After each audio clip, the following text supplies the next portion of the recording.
walls do have compartments, right? So maybe we can be in one of the compartments.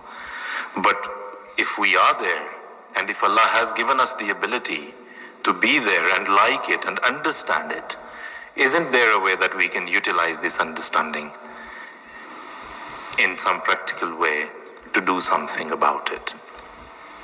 And what can we do? Shall we all just stand up and start replying to all the allegations? Is everyone trained to do that?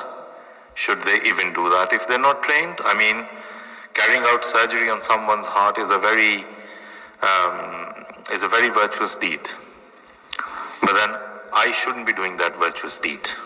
Or, unless you're a heart surgeon, it's not virtuous to carry out a heart surgery on someone, as virtuous as it is anyway. So not every one of us is trained to do this. So what do we do? Sit and wait and see. What do you think?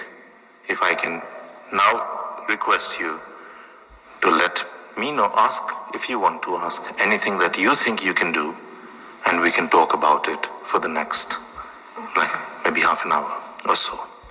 So, ठीक है, इजाजत है मीर साहब, इनसे पूछ लें, हाँ जी.